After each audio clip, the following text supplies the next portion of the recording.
Welcome to the Ponchatoula Live Show, where we make it easy for you to connect with the people of Ponchatoula. I'm your host, Parker Layrisson, and I have somebody with me today that I'm so excited to introduce because he's like family and one of my heroes all at the same time. That's Lieutenant Donald Burton with the Ponchatoula Police Department. And I got to say, it's rare in life that the book matches the cover. And what I mean by that is you look at Donald Burton and he looks like a live action hero. You know, he could stand next to the Rock and he wouldn't look out of place. And, you know, yet he's a real life hero. He fights bad guys. He protects our community. He educates our kids. He does so much. This is a man of many talents, many more than you would probably ever expect if you didn't know him that well. He's a musician, a father. He's devoutly Christian. I just can't say enough good things about Donald Burton. He's like family to me and the rest of the Layrissons. And so with no further ado, Lieutenant Donald Burton, welcome to the show. How you doing today? Good. Thank you for having me. It's definitely an honor and a privilege to be here and to be online and to be in your presence. And well, the feeling's mutual. And as you well know, Donald, you know, we've known each other very well for a long time. I meant everything I just said. You really are one of my heroes. And that feeling is mutual. Why don't you tell our viewers a little bit about yourself? Because a lot of folks in town know you super well. You're very visible and active in the community. Some folks don't know you at all. You know, going back to the beginning, childhood, wherever you want to start, tell us about Donald Burton, and we're going to talk a little bit about your journey of how you got from there to here. Okay, no problem. I've been living here in Ponchatoula almost 20 years, so I guess I'm grandfathered in now. And you finally make the cut. You know, it takes about 2 decades. Yeah, right above the radar. But I tell my wife she's about halfway there, right? And you know, yeah. But I'm right there adjacent, right there in Hammond. That's why I was born and raised in Louisiana. Okay. Born in the 70s. Sure. Stayed there about half my life, and then half of my life here. Mm-hmm. I married a native here, Veronica Cheney. We married a great woman. I love Miss Veronica. She's something else. She's sweet. I love her sister. She comes from good stock. Yes. You did well, Lieutenant Burton. You did real well there. Yeah. Thank God for that. Well, I was kind of into the technology. I worked for Charter Cable, and then I kind of switched careers and got into law enforcement. Roughly about 20 years ago. And, you know, through different leaderships, and I came under the greatest leadership here under Bree Layrisson, and just my career with the Layrissons and everyone else at the PD has been great. And I've just been taking root here and just learning the people, the town. Everybody's one big family here in Ponchatoula. I wouldn't trade it for nothing else in the world. You know, this town's really embraced you. You've been one of our own for a long time now, even though you grew up across the creek in Hammond. But it's neat that you mentioned the start of your career in technology, because I think there's so many layers to Donald Burton. And one that surprised me very pleasantly was, and forgive me, I don't mean this in a negative way, is what a tech nerd you are. You know, I'll never forget one day you show up at the police department and you're wearing these, you know, high-tech looking glasses. I'm like, those are pretty cool. What's up with that? And they were spy glasses. They had a camera in there. So it's like, I wasn't kidding with the stuff about the Rock and action hero earlier. I mean, you got some James Bond type stuff going with you. Yeah. And that's pretty, we were joking off camera before we went live. I think you're my first guest yet that understands how to operate a web camera, a microphone. You know, you didn't have to come here and have us set up the tech. You had it all right there at your own house. So that's neat. Tell us about what fostered that interest in technology. Is that something that came from childhood? Because you mentioned growing up in the 70s, that's Jobs and Wozniak era. That's when personal computers were born and, you know, video games and all of that sort. What are your early remembrances of technology in your life? Well, honestly, it kind of snuck up on me. I started off in the first grade, and I took apart a remote control car, and it had the little generator in it, and you plug that to a battery, and it has to spin, and it gave it a little DC current there. And I kind of went from there, and as technology started to evolve, I started to evolve and just, you know, learn more from it, self-taught. Sure. But it was very interesting. And as we see now, it is definitely a part of our lives now. So yeah, for sure. You can't escape it. Even my dad plays on an iPad once in a while, and that's a guy who's never emailed in his life. You know, he started at maybe 77 years old, but he wanted to see his grandkids. So Facebook, or FaceTime rather, you know, became part of his life. And so if he can't escape it, everybody needs it. It's neat that you've been involved that long, since the first grade. Right. Tell me this. It seems like you have gone, you know, we talk about roots in hardware, you know, taking a car apart. Now you seem to have developed an interest in software, particularly photo editing. I mean, you're one of the best photography editors I know. We do some stuff that's fun. Turkey Cop comes to mind. Yeah. That's an inside joke for folks. About a year ago, my little boy, Donald, as y'all may know, is the school resource officer for the Ponchatoula Police Department. We could talk about that in a bit. But he went to the Ponchatoula Strawberry Castle preschool about a year ago. And so this is when my son Luke, who's now 4, went from wanting to be a pirate as his life's ambition to meeting Donald and wanting to be a police officer. So they send the kids home with the projects to make a turkey for the bulletin board. And so the day after Luke sees Donald, he wants to make the Turkey Cop. So he makes a police officer turkey. I send that to Donald, and he just whiz bang, makes so many fun you know, photography images with it, memes, if you will. But tell us about all the things you're into now: software, hardware, you know, et cetera. Basically, with you know, technology, you look at it as a big tree, and that tree has many branches, and then that branches have leaves, and then, you know, eventually seeds fall and different things grow. So I was a troubleshooter when I was with Charter. So we went from, you know, coax cable to fiber optics, different things like that. And then I wanted to know the root, what really make things work. So then I started getting deeper for us, you know, learning not code, but just different things in troubleshooting. And that opened up a big door for me to learn, you know, how to make things work. We call it rigging if you don't have the proper education, but it all works the same as long as it get the job done. It's about solutions, right? So troubleshooting in tech to then troubleshooting in law enforcement, right? What primed that change in careers? Because we're talking about two very different ends of the spectrum. We do. From technology to policing. Tell us about that career change and what was behind the shift, and then we can get into your career some too. Sure, no problem. Well, of course, that little kid hero type thing, you know, I want to be a cop, I want to be a fireman. You know, that was always in my mind. Right before I got with Charter, I did try under a different administration to get on with law enforcement, but it wasn't my season. So God knew the time and the place, and he placed me here, and opportunity came, and you know, I've been working it ever since. I always feel that, you know, being a police isn't just about having tactical skills, but mental skills as well. And I was that gentle giant that I've been here, like I said, almost 20 years, and I've never, ever got in one fight. Some people think, oh man, it's the big guy. Everybody. Amazing. No, but, you know, I learned to treat people the right way. And, you know, if it came down to me raising my voice a little bit, I probably did that. But I still treat them with respect, you know, because we have to be one level above the person that's making the problem. But, you know, as I policed, I learned that there was different avenues than using pepper spray and different other things in my belt to calm somebody down. And it was just, you know, the still voice that God given me and wisdom to learn to de-escalate issues. Yeah. So it was really more about exercising that muscle between your ears than all the other ones that God bless you with to keep the peace. That's really amazing. It's interesting to think, because I know, and you can correct me here if I'm wrong, because obviously you know me, I've never been big, strong, muscular, or intimidating in any way, but I hear a lot that when you do present that way, that sometimes people are looking to start a fight. They want to show how tough they are, and they want to kind of pick a fight with the biggest, strongest, you know, most muscle-bound guy in the room.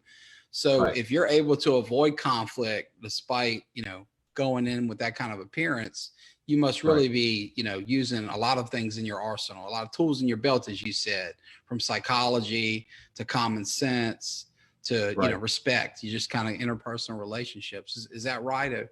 What are your thoughts on that? No, you're 100% right. And God gifted me with certain things like patience and humbleness. Mm-hmm. You got to have patience. You got to be humble, and Right. you got to have a sense of what I call long suffering. In other words, Right. where where people tend to abuse, us in this profession, we have to Sure. learn to suffer that to get a better outcome. It Right. doesn't belittle us, but it actually builds us higher to know that Mm-hmm. we're not what you say. You're not going to get the best of me. And I don't Right. let my attitude determine my altitude. You know what I'm saying? Sure. Yeah, that's a Uh, great point. but not everybody, police or anybody in any profession, has that ability. It's definitely a gift, and I'm not saying For everybody don't have sure. patience and everything else, but I got a Right. little bit more than normal. That's for sure. You also were blessed with leadership skills. And so, I have seen you come up through the ranks, and become a lieutenant, become the school resource officer for the whole city. There are a lot of accolades and responsibilities that you have earned on the job. Tell us about what you've learned as you've gone from being a policeman to a leader of police across the board, and how are those skills serving you as you help serve the department in a broader role in a leadership capacity? Well, the difference between the two, I'm always a servant. And what I mean by that is I'm a leader servant. So in other words, I never feel that, I know enough because I'm always learning every day. I never feel that I am the ultimate boss. There's someone Mm-hmm. always above me. And what the difference in between the two is that before you get in leadership, you kind of can hide behind the role of let's just say an officer. I can do my Right. job and then I can go home. I'm responsible for myself at the end of the day. When you become a leader, now the agenda changes to where, you have to take care of yourself. You have to take care of your crew. You have to take care Sure. of different things. You become more, what I call responsible for more than just self. But that then it kind of gives a greater display of who you really are, because those characters cannot be shown unless you put them to a test. Right. Right. And of course, you guys have been tested more than ever this last year in law enforcement. You personally and professionally have seen so much to test you, and thank God you're prevailing and making us all proud. I just want to commend you. I really admire the way you've handled Thank the you. last few years. Thank you. If you don't mind, Donald, what I'd like to do is talk about people in your life that have impacted you. And I would like to break it down to at least three levels, and we can do more or less up to what you'd like to say. But one would be kind of in the category of childhood influence.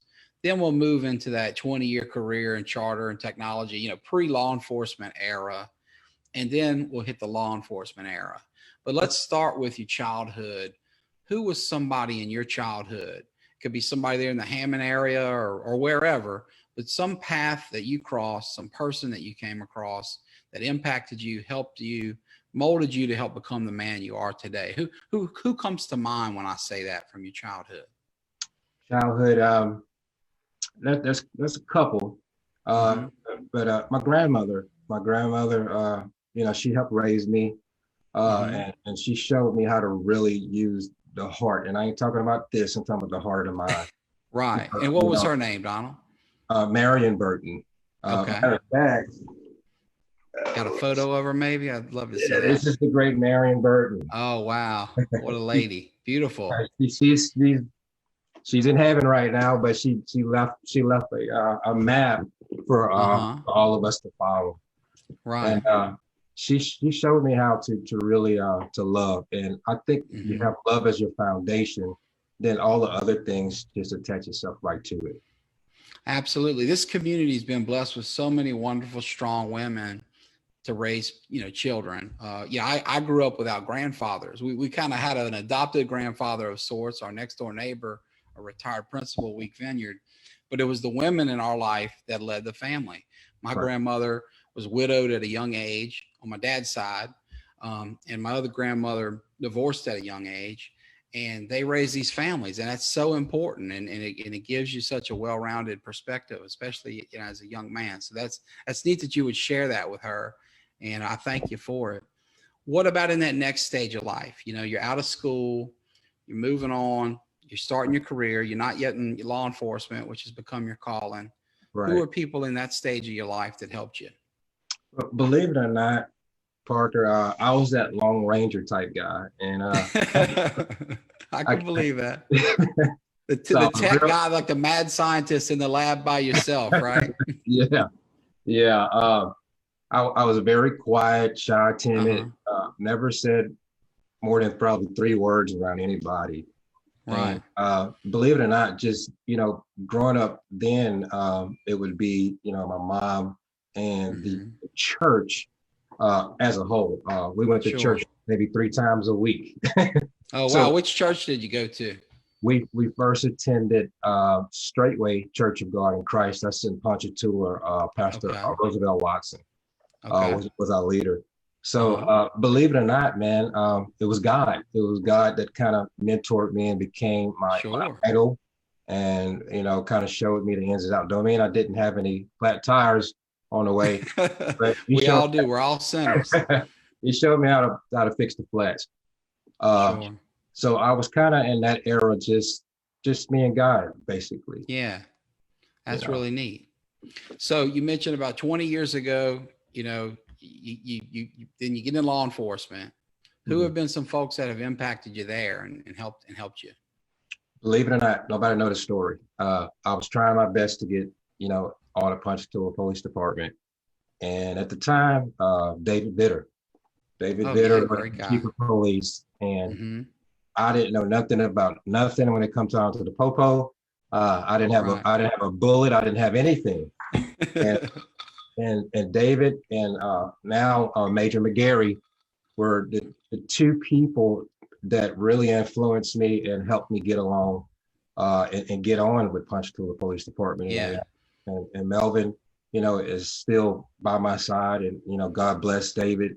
David was with me.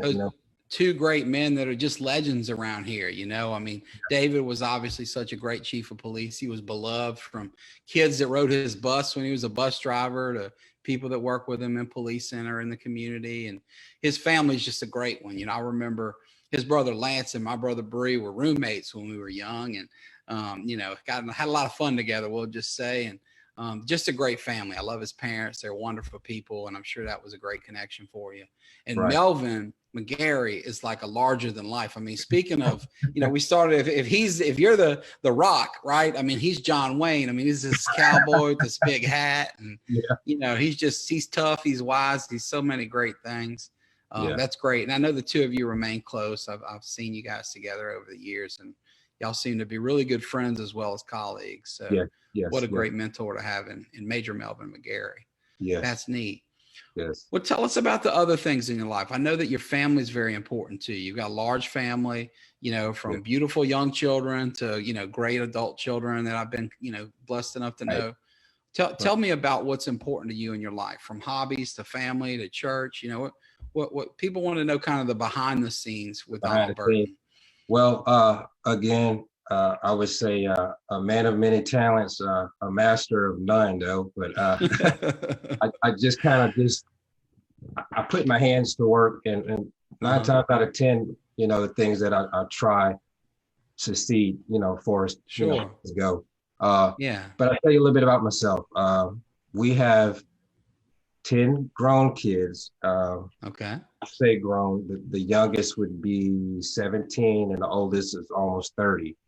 Okay. And then we have about 14 grandbabies. Oh wow! Yeah, I didn't even mention that flock. Yeah. yeah. So I'm blessed to see that next generation come up, and it's just multiplying, and that's a good thing. So of course, besides God, my family comes second, and you can't teach them everything, but I try to just show them what can be done and what can't be done. Sure. And, leading by example. Yeah. Right. So it was a job. It was a job trying to raise and do so much, and I bet. Unfortunately, when you have that multitude of children, you can't be there for them all. But I did, we did our best, and we're doing our best. I'm sure. And, and you know, I can tell you as a guy, two kids is whipping my butt right now. So 10 is inconceivable for me. And the 4 Layrisson boys I grew up with, my 3 brothers and I, man, we tore through the house. So I can't imagine what 10 would do. But it is neat to see that, because in 2020, you know, in our lifetime, you and I both are about the same age, growing up in the 70s. And, you know, here we are today. The big family is a rarity, you know, in this era. So to see you pull it off is pretty impressive. And that's, you know, something to be said for that. And I commend you for it. Appreciate it. Well, let's talk about some of those other hobbies. Music. Okay. I see we're looking at several guitars behind you, a saxophone, drumsticks, you name it, a piano. I know you're a man of many talents and a musician of many instruments. When did this passion for music begin? And tell us about your journey with music. Well, music started pretty much back when I was small as well. My uncle ordered a piano back in the 70s. And he showed me how to play Twinkle, Twinkle, Little Star. and that kind of just, you know, planted something in me. And I'll just say I pick, you know, I'm not this one you're going to pay 6 figures to hear. You know what I'm saying? Right. But so drums, a little bit on a guitar, piano. You know, I kind of brought that with me, and then especially through church, you know. You know, I played in churches, and I played for my parents. You know, well, I do so much for my parents. I get to that part later when it comes down to the ministry in church. Right. But my children, my wife, all of them sing and play. So we kind of threw together a little, you know, small music room so everybody can enjoy and just have quality time. Right. So it's kind of been over the course of my whole life, you know, with the music thing. Well, you mentioned, and obviously this all started with family, with an uncle and a piano, and it's endured with family through the church, you know, and you mentioned your parents in the church. Right. Tell us about that role in your life, because I know you're a devout man of God. You're very active in your church. Tell us about that and what it means to you. No problem. Now I'm under the leadership of Pastor Anthony Cox, which is my dad, and my mother, Evangelist Joyce Cox. Sure, yeah. This Great church folks. is West Side Church of God in Christ right here in Ponchatoula, Louisiana. They've been in about 19 years. This Sunday, they made 19 years just leading that location, but 30 plus years they've been working in the ministry. So, wow. That's amazing. So that's all I know, you know, it's church. Yeah. Which is a good thing. It gave me a foundation. About 2 years ago, I was ordained as a minister. So I'm a musician there. I'm a minister. I'm the sound guy. Wherever they need me, I'll pull my weight. And the Lord's been blessing me for it because I do it all out of love, you know. But it's giving me structure. You know, giving me structure that I can use even on the streets in policing. God has given me gifts that I've also operated in church. That's really amazing. And I know you've been very generous with sharing your wisdom and the gifts in your life, especially with kids. This show is only a few months old, but our very first guest was singing your praises long before we ever booked you for today's appearance. That's Principal Mary Beth Crevetto at the junior high. Oh, wow. So, you know, with no prompting from me, we're talking about the community and who's doing what. And she, you know, we talk about you. We bring, you know, you come up and what a great job you're doing in her school, in other schools. Tell us about your relationship with these kids and about what you're doing in the church as the school resource, in the schools as the school resource officer. No problem. First of all, you know, when the opportunity came up, I was already willing to take it. A lot of people will look at that status and like, man, that's a big job. You know, a lot of kids, and you know, I have a problem probably just telling my own kid what to do. You got your hands full with 10, but 13 grandkids. It's a blessing, and it's an opportunity to really find out, you know, what's going on in the mindset of a child.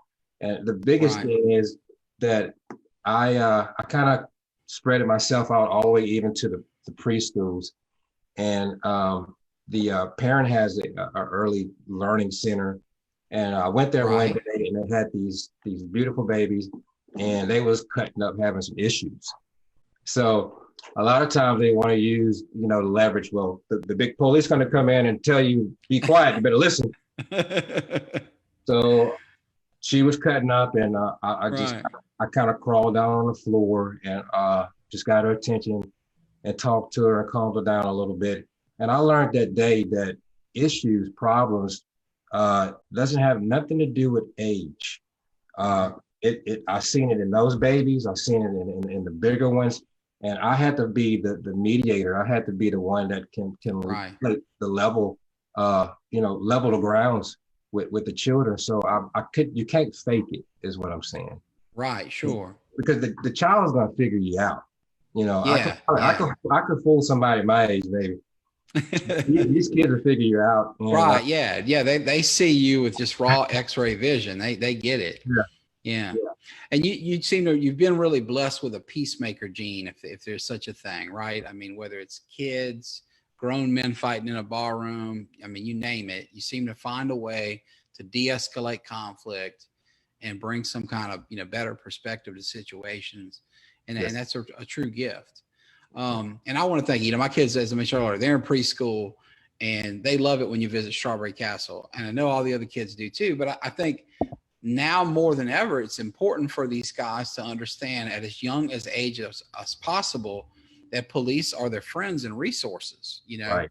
I mean, sadly, we live in a very divided time, and there's police are not universally beloved or respected as they were when we were kids, but they need to know that they can go to you and any other police officer out there when things get tough. So even though some may not view the school resource officer as being someone whose role is in preschools as much as, say, a junior high where knife fights are breaking out or something, I would disagree with that and say what you're doing in those lower grades is super important because you're setting the tone for later about who are the good guys and who are not, That's and it. who's on your side, who's your ally. That's it. And that's so true. And that's definitely instilled in my mindset that if I could change one, or if I could be an influence to one before he grows up, then that avenue that he may have taken, the wrong way can be changed to the right way. Sure. Yeah. What advice would you give to young men and women entering policing? Let's just imagine if you could go back all those years ago when you started, when David Vitter gave you an opportunity and Melvin McGarry took you under his wing. You had great mentors that gave you great advice. But if you could add to what they told you with some wisdom of your own, what would that be? What's your advice to people looking at going into policing? My advice would initially be that you have to really be real with yourself. Are you made for this? Especially in this era, 2020, where we're starting to lose respect, we started to lose grounds and legal, tactics to protect us. Are you really wanting to do this? And if you really want to do this, then you have to be real with yourself, and then you have to be real with the job, and you have to be real with what comes on, with the job. You can't fake this. You can't have an agenda.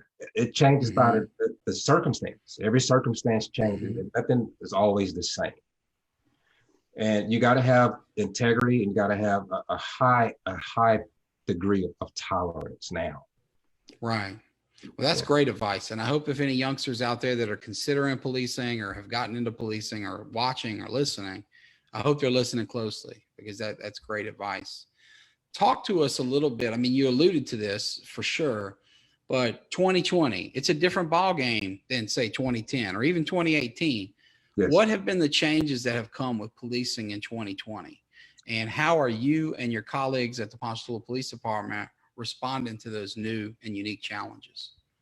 Well, the changes have kind of like this, you have an apple tree and, a bunch of beautiful apples, but there may be a couple that's not too good. And it's not the whole tree that's bad. You might have to prune the ones that are not good.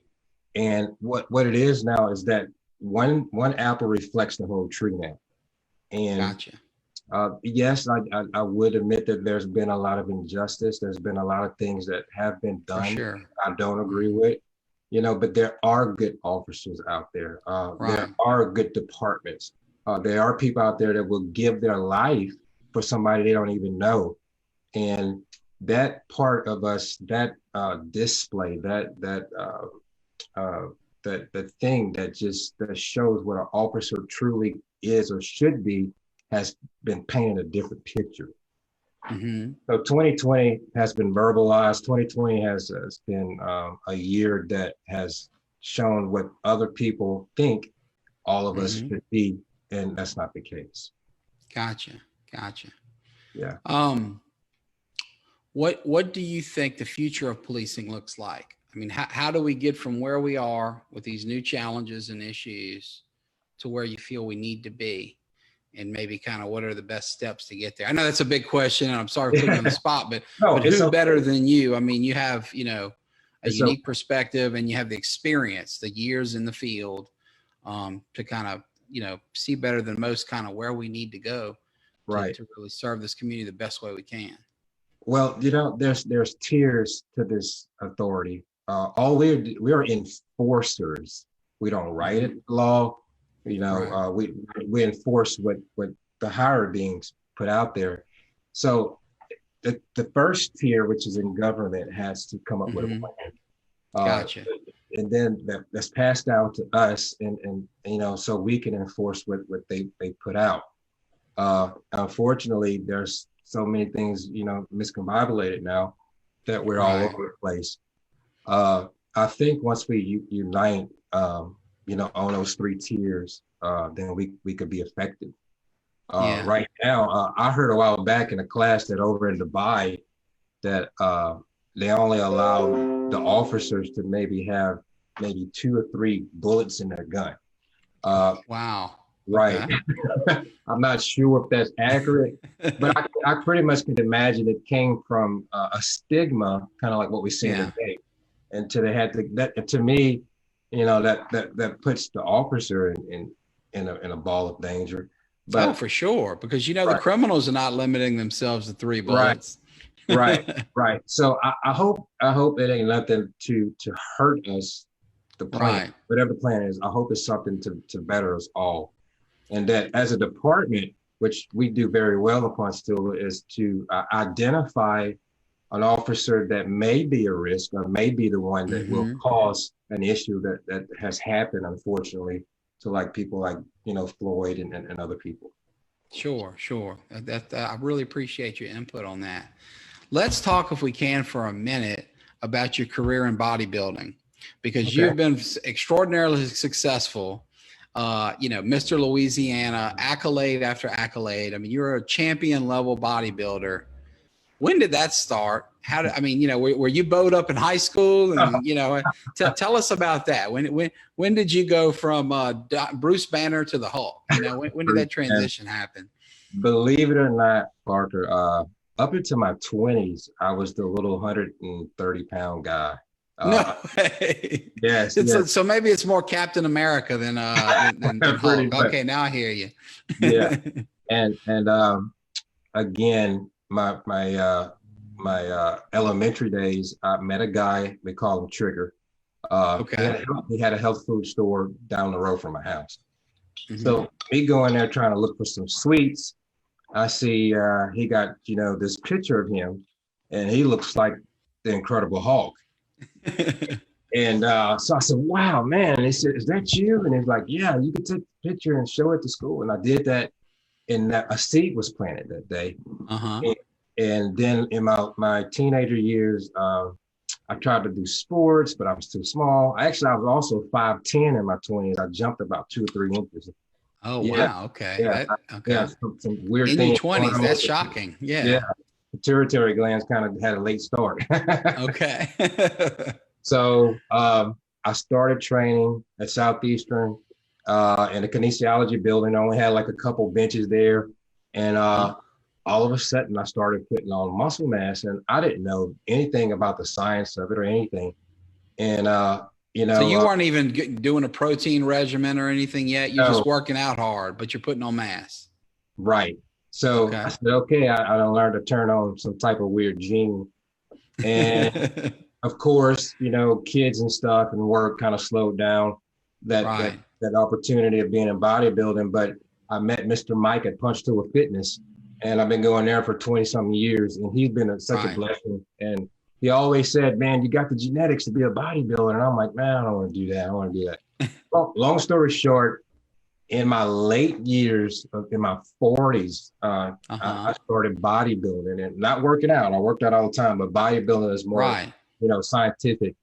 Uh, Sure. and I started getting in shows, and every show I kind of excelled. And then in Hmm. 2016, not even a year from my first show, I won the state show of Louisiana and was Mr. Louisiana of 2016. Yeah, right, right. And that was awesome, and something that I will forever cherish. And the next level of that is you go and you compete to try to get your professional card at a national Uh-huh. show. So Okay. I packed up my whole family, went to Pittsburgh 2017. You got guys all over the world, and of course, like I said, I'm in an older age group, but still, I came up second to almost turning pro that year. Uh, Whoa, I didn't know yeah, that. That's amazing. yeah, the guy that beat me, he got the pro card. So one more person ahead of me, I would have turned pro in 2017. That's really cool, man. That's cool. Yeah, yeah, Well, it's just so neat to see somebody from Ponchatoula excel on that level. I mean, it's really cool. Let's talk about, the principal challenge that this community has seen in the last few years for you, which is your courageous battle with cancer. Okay. yeah, So we're talking right now, 2016, you are the epitome of health and fitness and bodybuilding, right, champion of the state, one person away from going pro, doing this on a national level. And then bam, you're diagnosed with an aggressive and terrifying and potentially fatal form of cancer.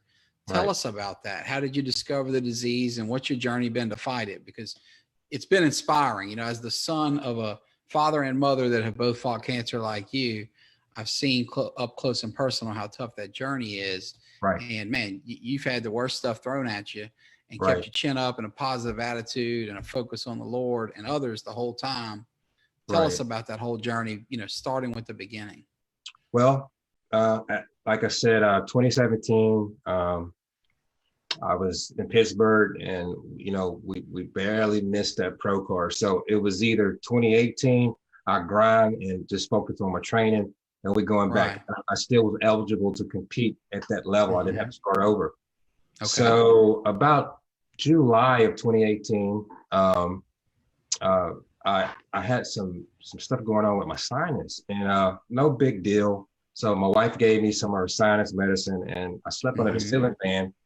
And when I woke up the morning, I had a little bitty small nosebleed, and I said, "That ain't nothing." But my wife was Yeah. kind of adamant and like, you know what, you need to go get it checked out. And I'm like, I ain't got time for that. I'm trying to bodybuild. Get 4 weeks. Right. So, Right. but God was steering me somewhere, and I went to my ENT, Dr. Tony Dennis, and very Uh-huh. phenomenal guy. So he fit me in that day. I didn't even have an appointment. So Sure. God was steering this thing. So we went in, me and him talking, about different things. And he said, "Man, you shouldn't have took your wife sinus medicine and sleep on the ceiling fan, dries your nose out." He said, "Let Mm-hmm. me put the camera in there and see if there's any more blood, and then you going back to the house." So Right. when he put the scope in there, there was a moment of silence. And that's when we found the tumor. And this cancer cannot be picked up through a PSA or anything like that. You have to physically put a camera scope down your nose and Right. it's there. So when we found it, what was such a blessing is that Dr. Dennis had already wrote literature and was very familiarized with this tumor, which is Mm-hmm. called nasopharyngeal carcinoma, which is probably 12% of us here in America even gets this cancer. It's mainly found overseas, Asia, different other places. And Right. Very so rare. very, very rare.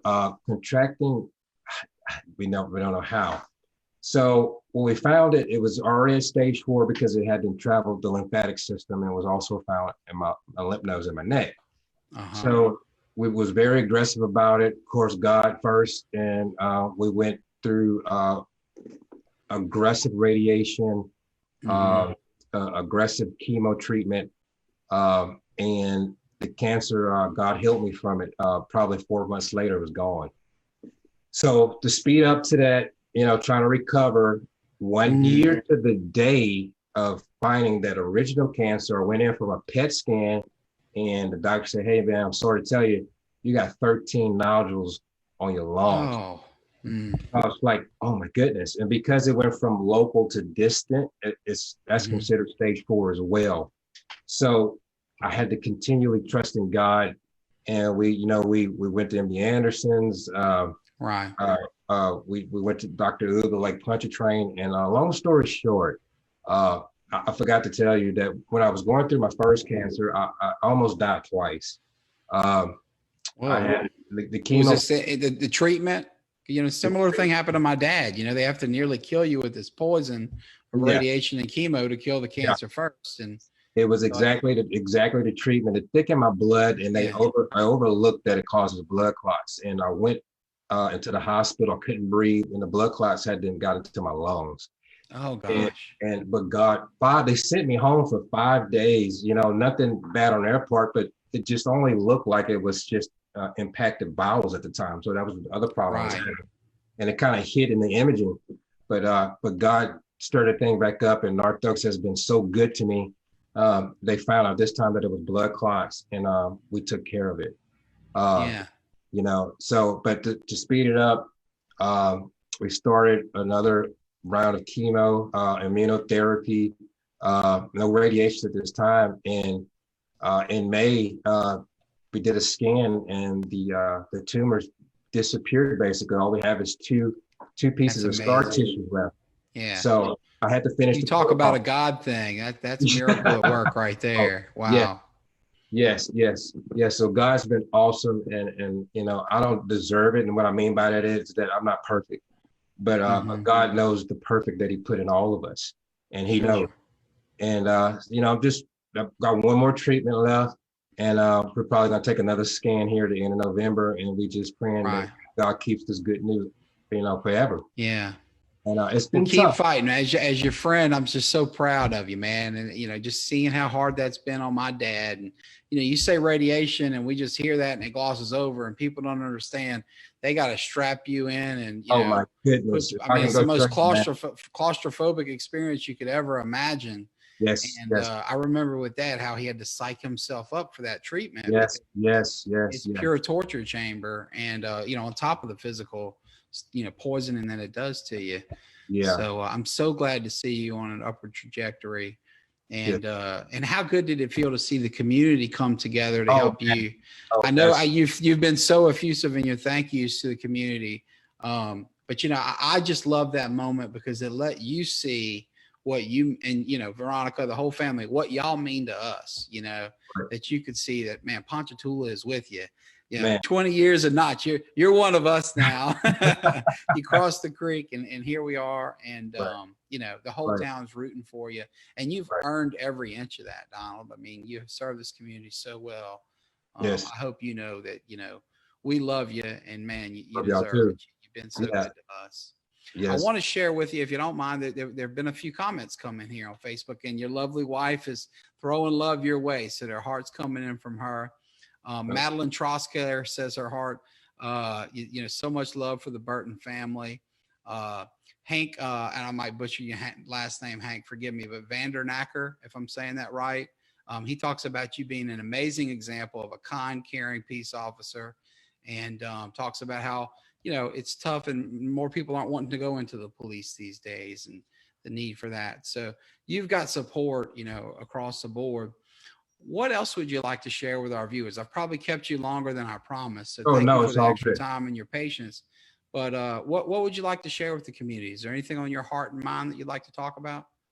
Well, I just like for everybody to understand, that this year in particular has been unorthodox. There's been a lot of losses. There've been a lot of everything that seemed to be going the wrong way.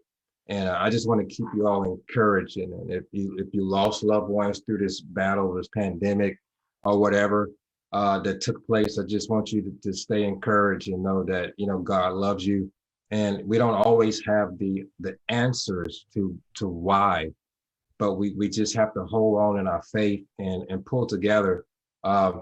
Just like you mentioned, the other week we had a benefit that I am so grateful for.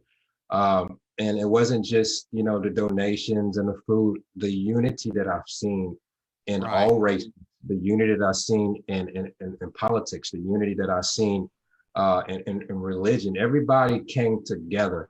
And if we learn to do that off the record, if we learn to do that in our own households, we can make a change to what's ahead. And I just want everybody to learn to unify. That's the only way that we're going to pull through all that's coming ahead of us. That's great. Couldn't have said it better myself. Donald, thank you so much for coming and sharing all that is you, with our community today on the show. It's been great to catch up with a friend that I haven't been able to sit down with much in the last year. Of all my friends, we're trying to keep our distance, but especially friends like you that have health challenges. So it's so good to see you and catch up and just talk on a real level for a while. To our viewers, I want to say thank you for tuning in. I know that Lieutenant Burton and all of the Ponchatoula Police appreciate your support. Ponchatoula has a much more tightly knit community than most, and we really back the blue, and that's more important now than ever. So thank you so much. Here at Ponchatoula Live, we will be back next Thursday at 3:00. We have Jeff Leshershare coming on the show. And again, Donald Burton, thank you. You're a dear friend, a great man, a true American hero. Have a great day, man. Take care of yourself. Bye to all of you.